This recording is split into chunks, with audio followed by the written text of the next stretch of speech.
Yep. Congratulations, you succeeded. I know I have. Okay, continue. That was actually really cool. You're so cool, Assistant Chief. Anyway, Thank you. I get to the prison, and I know what you're thinking. There's no way Carmine coincidentally runs into Sparky Kane, the leader of a gang that hates the cops for talking shit to him. I'm telling you, man, it was fate. Destiny manifest. God set up the playing field. I saw the opportunity and I took it. And yes, I did say some shit. Yes, I did make fun of him. But that does not warrant his response. The man tried to attack me. He swung on me, backed me up into a corner. I was forced to unsheath my weapon, my gun. I gave him several lawful orders to back up. He wouldn't listen. So I did what any good American cop would do. I put a bullet in him after standing my ground. After that happened, Sparky's on the floor screaming, "Oi, governor! You shot me! I'm unarmed! How could you have done this?" Obviously, he doesn't know where the fuck he is. This is America. Anyway. Then Ruby comes to support me. I call for 77s in the middle of this. And then EMS shows up too. It's Veronica and Lottie. First thing Sparky does on the floor is scream he shot an unarmed man. And, well, I had no idea Veronica was a secret detective in the secret detective organization in the Marshall's PD Omega police officer. She starts asking me questions. "Why'd you shoot an unarmed man?" I'm like, that's none of your fucking business. Mind your business, do your job, like I did my job when I shot him. And Ruby comes over, she documents the scene. We go to the hospital. He gets treated for his gunshot wounds. And Veronica's like talking to him or some shit. I don't know what she says. She says something like, don't forget what I told you in the EMS truck. So she was talking to him about stuff in the EMS while she was transporting him. I don't know what she said exactly though. I take him to the car, put him in my car, knowing that this man has probably opened me up to lawsuits if he lies about the situation. I go to Lottie and Veronica, and I'm like, "Hey, Veronica, I need treatment for my injuries." And Lottie says, I'm not going to treat your injuries. And I ask her, "Why are you not going to treat my injuries?" She says, "Because I don't know how you were injured, I'm not going to treat your injuries." And I'm dumbfounded. I'm like, what the fuck are you talking about? What do you mean you're not gonna treat my fucking injuries? Are you fucking crazy? It's your job. You swore an oath. And she says since she didn't see how I was injured, she's not going to treat it and she's not going to document it either.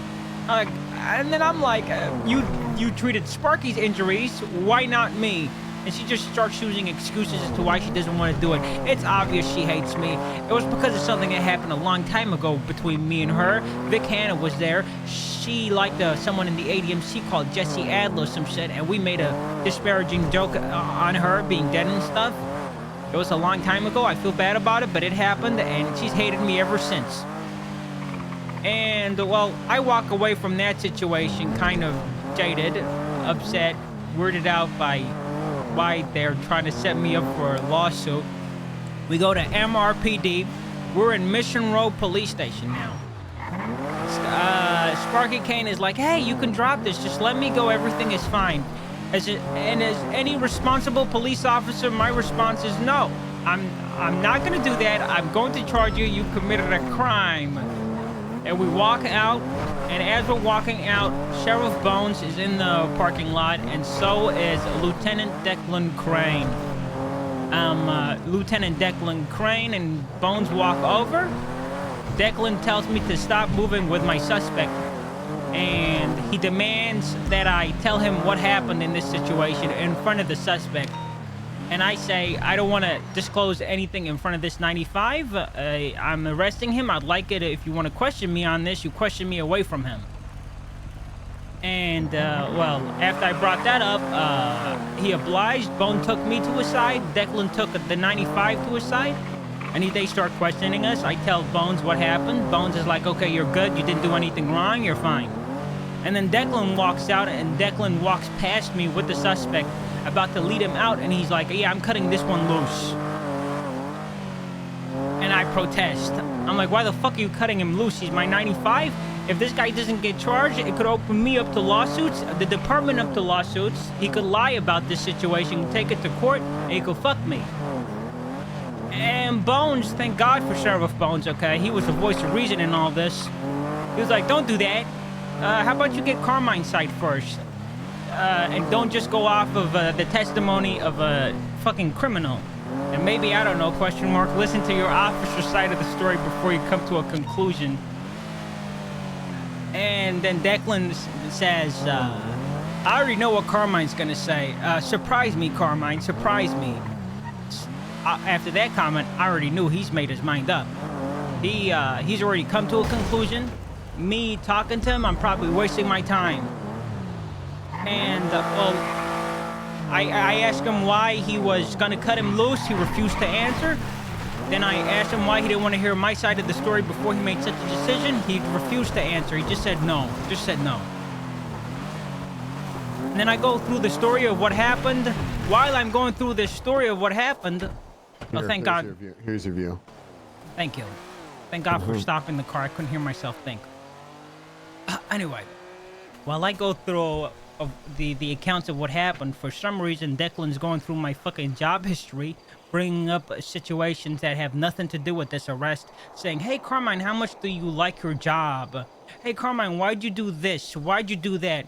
Well, if at the moment, it felt like he was fishing for something, that he already made up his mind and he was looking for something he could pin on me to validate his preconceived notions of me. And I don't know. I did not feel comfortable. I didn't feel comfortable with how he was handling the situation. But you know, he's lieutenant. I don't want to bring problems to our department. I just, you know, I bit the bullet and I just kept, you know, letting him handle it.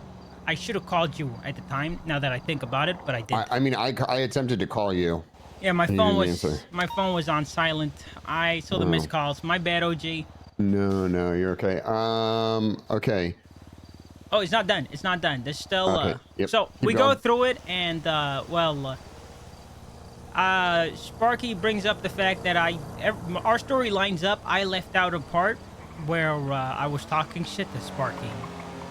I left that part out because I felt like it had nothing to do with the arrest and whether the arrest was lawful or not. If they asked me directly why he attacked me, I would have told them. But I'll admit, I did leave that part out.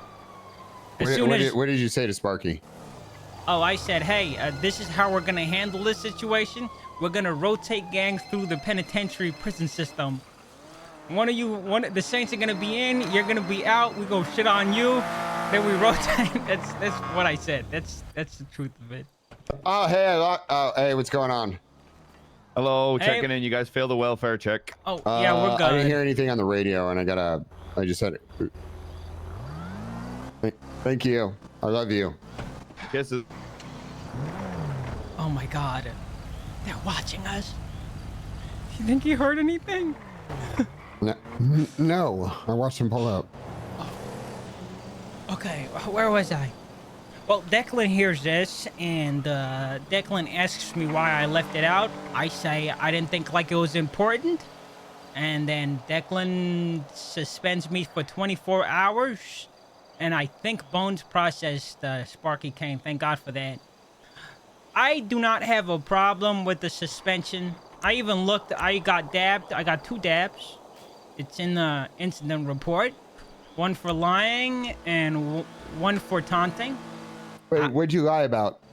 He says the omission of the conversation before the assault was me, you know, trying to subvert or lie. There's no report on this. Oh, there is. What? No command report? He put it. There's one in the incident report, 9368.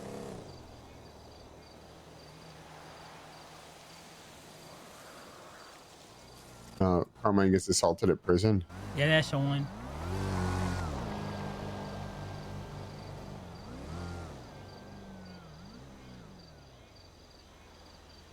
Sparky King was truthful completely.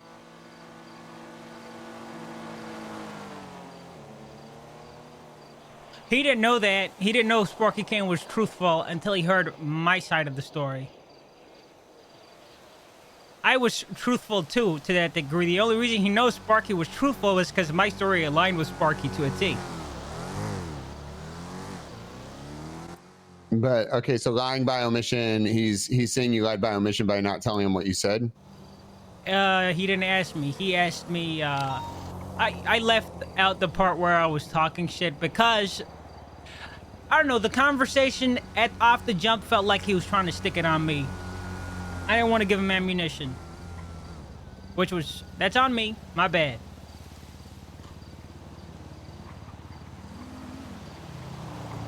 The way he was about to cut the suspect loose, the way he wanted me to fucking divulge all the evidence I have in front of the 95, after the 95 complaint. I feel like he took the criminal side before he took my side, and I'm an officer. I may be a dumbass, but I'm still a cop. Yeah, you're 100% right. And I've always told you this. I will always have your back. So I did attempt to call you yesterday. The way Declan said it is that you intentionally, basically, and I'm paraphrasing here. It was a long day yesterday, but he basically said you went up to the prison to taunt Sparky. It's not true. Taunted Sparky. He assaulted you, and then you shot him. Which the crazy thing is, I'm going to be 100% honest. This whole, I understand not going down to the south side and fucking going and calling gangbangers, whatever, like going down there, like going to the south side. Somebody gets out of jail and you talk shit. It's like, what are we just going to never talk shit to anyone in our entire lives? I'd like to add on to the fact, I'm not trying to justify me shit talking him and whatever, but Sparky had no problem with the shit talk. To him, it was banter. It didn't seem like he was jaded by it. He was probably gonna go to prison with a smile on his face. As weird as this sounds. Yeah, I don't know. I'm gonna be honest. You know who is pressed over you guys? Let me you and guess. Bobby specifically. The BCSO? No, on the streets. Who? The Saints. They should be. Of course they're pressed. We G-check them every time we see them. They tuck their chains when we patrol in the south side. You ain't heard? We have the same shook. What's going on? We let them know who runs the streets. Big TRT. I'm joking. That was a joke. I had no idea that the Saints feared us. Thanks for letting me know, which is actually crazy. The crazy thing is, I don't know how anyone in the south side can make complaints about you and Bobby when you guys could just get beat up. Yeah. If I was a gangbanger, I would just judo chop you in the neck for fucking talking shit. I don't. Yeah, there was a guy who does. There's a guy who did the first guy that judo chopped me. His name was Dickhead. He was a piece of shit. I feel like I was the first ever person to be judo chopped like that when the city came back up because of that asshole. It's crazy that he'd know that. Such a weird technique to know. He was like the progenitor of the judo chop. But I digress. Yeah. My issue with this, I don't have a problem with me getting dabbed. I don't have a problem with the suspension. I don't know, in situations like this, 24-hour suspension is warranted or not, I don't know. But I did fuck up. I was talking shit. I take full credibility on that. That's on me, OG. My issue is with how it was handled by both Declan and EMS.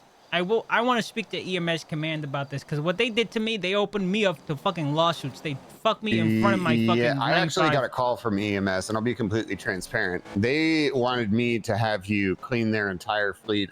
They told me a completely different story. Elias. You know what they, I will tell you this, because I'm assuming you're going to get a lawyer and sue the fuck out of EMS. For not treating me? Yeah. Yes.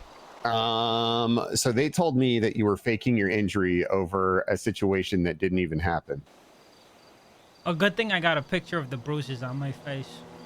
Okay. So that being said, I think you ever thought about, what if you sued them for complete control of the EMS? Wait. You see where I'm going with this? No, indulge, control how? Like, the chief? Yeah, I mean, let's say that there was incompetence going around. You had to make a marshal's report. That person was then impeached. Listen, it's a game of impeachment these days, Carmine. It is. That's why I'm telling you all this. I usually 6 years ago I'd probably keep this shit to myself, but I've learned this shit is Game of Thrones. The one that whispers the loudest wins. That's true. I mean, how do you think it got asked, Chief? That being said, I feel like you could literally sue the fuck out of them, Carmine, and who knows, maybe you sue them so hard they don't even have the money to run the department, and then maybe what you do is you take the department into your hands as payment. And then I deny everyone else treatment, and then someone sues me. And then they get it. Oh, okay. I like that. I mean, we'll see how far that gets. I'm gonna be honest. I'll have a conversation with Declan about the whole thing. He shouldn't ever be. The reality is he shouldn't ever. Can you dab him, please? Can you dab him? What was it he gave me for unprofessionalism? Yeah, he dabbed him one time for unprofessionalism. I want to see how he handles it. Cause that was unprofessional the way he handled it, right? Like that was a violation of trust between two units, two police officers. I will have a talk with his command. You're gonna dab him, dab his ass. Fuck it. You know what? Fuck it. I'll dab him. Dab the fuck out of him. Yeah, I'll fucking dab him. Bones was there. Bones saw everything. So if he argues about it and says he doesn't have context on it, then I just want to see what happens if you dab the lieutenant of the BCSO. I will give him one dap for unprofessionalism. I hope they go nuclear on this. To be They honest. are gonna go. They're gonna go nuclear. They already are. I want to be the Joan of Arc. What's the lady? Trojan lady? You have no idea, but I'm gonna tell you that. Are so you're like set on being a PPO, right? And like you don't ever want to be. You don't ever want to be a senior. I have 2 dabs, 5 dabs limit, right? Fuck that. Could you do me a favor? Yeah. If it ever does get dicey, could you do a Chief Brian for me?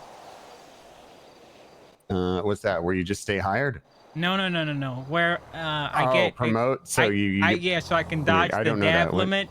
So Chief Brian night, I went to a court case because apparently I ocean dumped the Chan Gang member, and after the court case ruling, the chief had to give me strike points, right?